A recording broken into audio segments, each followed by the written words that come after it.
The story of two Thuc meeting a fairy. Once upon a time, during the Tran dynasty, the reign of Quang Tai, 1388–1398, there was a scholar in Hua Chao named Tu Thuc, holding the position of Tien Du district, in today's Bac Ninh province. Next to the district road there is a famous pagoda. In front of the pagoda yard there is a precious peony tree.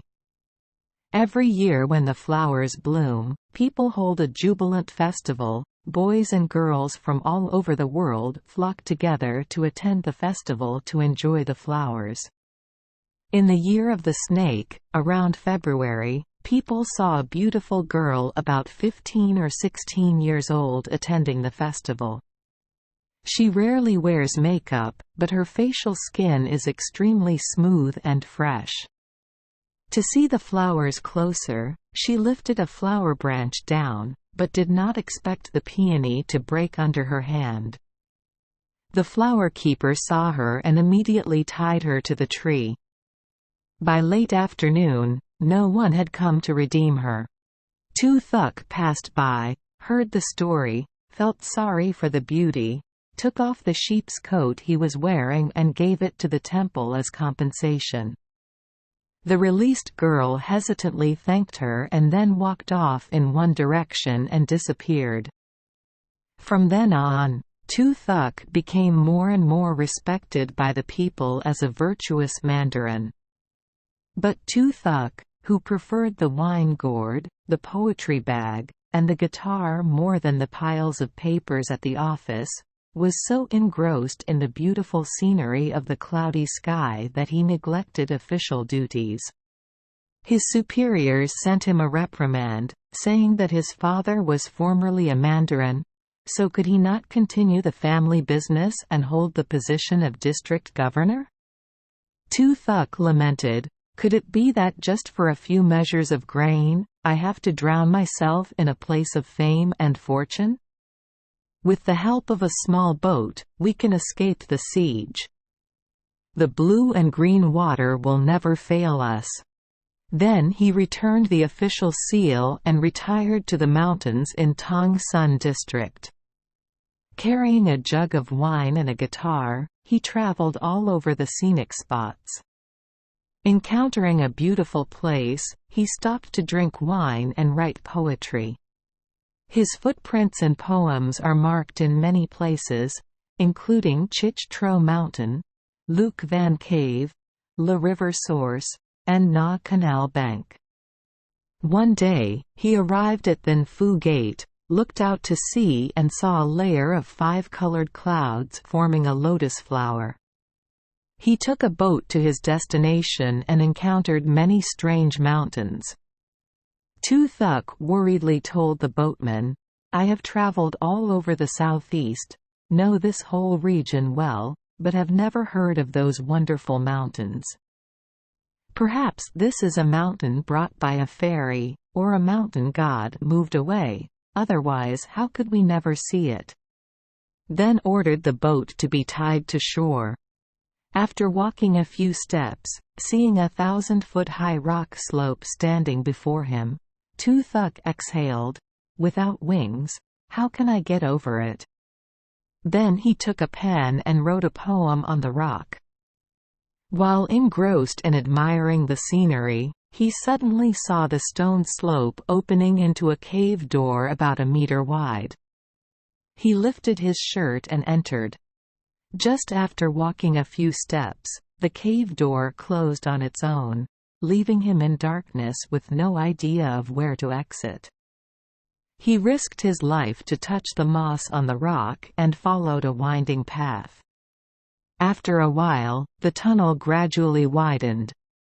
Coming out of the darkness, his eyes were dazzled by the bright light, amazed by the colorful clouds covering the temples covered with pearls. In the middle of a garden full of precious flowers and unusual fragrances. Tu Thuc was still ecstatic, thinking he was dreaming, when suddenly there was clear laughter behind him. He turned around and saw two girls in blue shirts giggling and telling each other, "Look, our new groom has arrived." Then the two girls left. A moment later she came back and said, "Our Lady invites you in." Thuc followed, through a yard with embroidered brocade walls on both sides, to a layer of red doors. He saw hanging on the upper floor two horizontal panels with golden letters, Queen Hu Kai Palace and Gao Quang Kai Palace. In the palace, a fairy dressed in white was sitting on a bed with 7 treasures. The fairy invited Thuc to sit on the chair next to her and said, "You are inherently fascinated by strange scenery. For a long time you have been contented with traveling here and there. Do you know where this place is?" Thuc replied, "I am a scholar living in seclusion in Tong Sun district, traveling with a small boat in the middle of the sky and sea. I didn't know that this place had a red floor and a blue palace. My heart is still filled with worldliness. I don't understand what this place is. Please, ma'am, please teach the scholar to understand clearly." The fairy said, "Yes, how did you know this place?" "This is the 6th cave in 36 Fu Lai caves. Here, the sea surrounds it, hovering without touching the ground, just like La Fu Mountain blends with the wind and rain, like Bong Lai Mountain rising above the waves. I am Mrs. Wei, immortal lord of Nam Nhac Mountain. Because I saw that he had virtue, I invited him to come." Having said that, the fairy raised her eyes and ordered the fairies to wait. A girl in a blue shirt brought out a young fairy from inside. Thuc glanced and recognized the person who broke the peony branch during the Flower Appreciation Festival. The fairy pointed at the girl and said to Thuc, "She is my daughter. Her name is Jiang Hong. The day before, it had an accident at a flower festival and was saved by him. My heart still hasn't forgotten. I want her to marry you to repay that favor." Then the fairy ordered the wedding to be held that night, under the light of a phoenix lantern, on a mat embroidered with dragons. The next day, fairies from everywhere came to celebrate the newlyweds. Someone wearing silk came from the north riding a green dragon. Someone wearing silk came from the south riding a golden goblet. Someone riding a jade chariot. Someone riding a rattan chariot. The fairies gathered on the attic of Gao Quang Palace with jade curtains and golden flutes.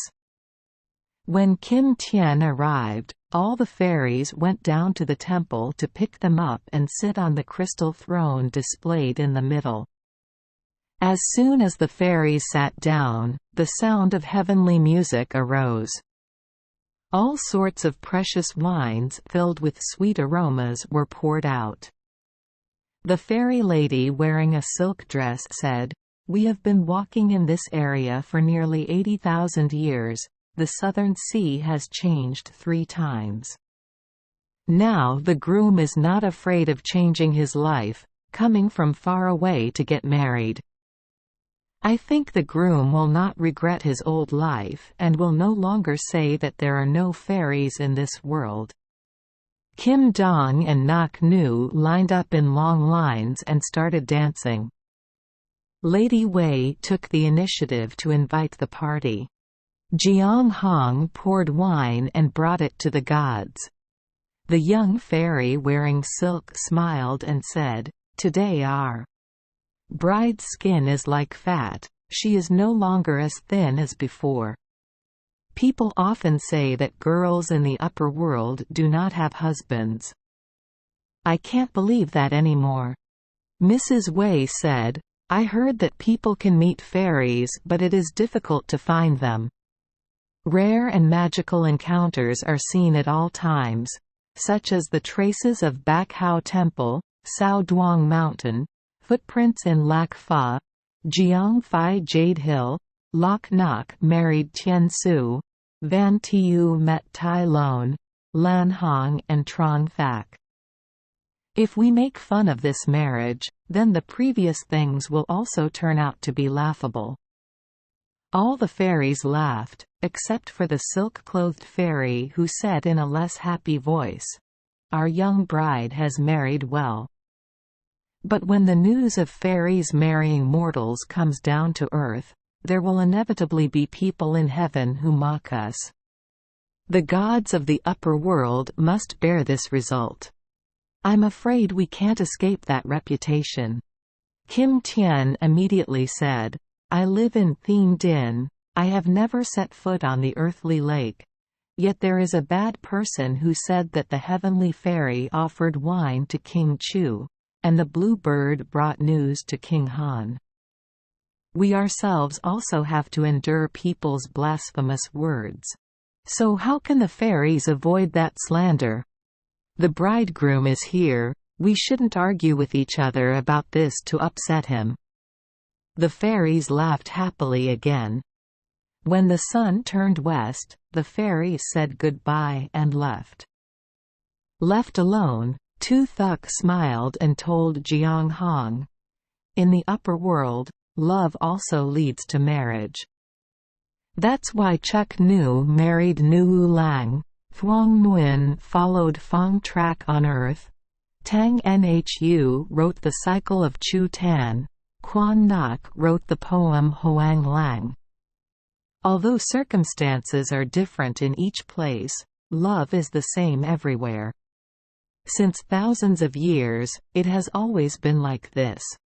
Now that all the fairies are gone, why is the atmosphere around us so cold and sad? Is it because love doesn't arise in your heart, or are you trying to hold it back? Jiang Hong replied sadly, "All of you have attained enlightenment and have names in the royal palace. They often go to Hong Man to live in a pure place, playing in a realm of extreme purity, without any attachment to lust. And I am not yet free from heartbreak. Traces are still in Tui Dien, wondering who owes fate to anyone. Although my body is in the Jade Palace, my heart is still covered in dust. Don't compare me with other fairies." Tu Thuc said, "If that's the case, then I'm not too far away from you." They both burst out laughing. Days and months succeed one another in heavenly pleasure. One morning, Tu Thuc saw the lotus blooming and the jade lake had changed its color to blue. It seemed like a year had passed. On nights when the wind blew coldly, on mornings with heavy dew, on nights when the moon shone through the river, sometimes Tu Thuc could not close his eyes. A sadness filled his soul and woke him up. One day, looking out into the distance, he saw a boat. He pointed to Jiang Hong and said, "I came here from a far-away region, the horizon is hazy and the waves are endless. I don't know where my house is." After a while he said again, "When I left, I still had my mother and friends down there." His heart has not yet been washed away, he wants to look back at his homeland. Please understand my heart and let me return home to visit for a while. I wonder what you think? Jiang Hong was so sad she couldn't speak. Tu Thuc continued, "Let me go for a few days, a month to meet you again. Arrange the housework, then I will come back to live with you forever until I grow old in Bach Van." Jiang Hong cried and said, "I don't want to use our love as husband and wife to prevent you from returning to your hometown. I'm just afraid that worldly life is too small, sunlight is too short, you won't find the old garden in the old scene anymore." She told her mother the news, and Lady Wei sighed and said, "I didn't expect that person to be so involved in worldly affairs." Then they ordered a rattan car to take Tu Thuc away. Jiang Hong gave her husband an envelope written on tissue paper, instructing, "When you see the letter later, remember me." Then the two wiped away their tears and said goodbye. In the blink of an eye, Thuc had set foot on the ground. But everything has completely changed. The houses and villagers are no longer old acquaintances. Only the rocks on the banks of the stream are still covered with green moss as before. Asking the elders in the village if they knew a person named Thuc, everyone said, "When we were kids, we heard that our third-generation great-grandfather had that name. He has been lost in the mountains for 80 years. Since then, we have gone through 3 generations of kings." Thuc felt deeply sad and wanted to return to the upper world, but the rattan car turned into a lone bird and flew away to the sky. He opened the envelope and read, "In the clouds of marriage, our love affair has ended. How to find the mountain fairy on the sea? It's unlikely we'll see each other again." Then we realized that Jiang Hong had sent him goodbye. After that, Thuc put on a fur coat and a light hat and went alone to Wan Sun Mountain, never to return. Thank you for joining us for today's fairy tale. We hope these stories bring joy and meaning to your day. If you love our channel, please hit the subscribe button so you won't miss any exciting tales. Wishing you a good night and sweet dreams. See you in the next story.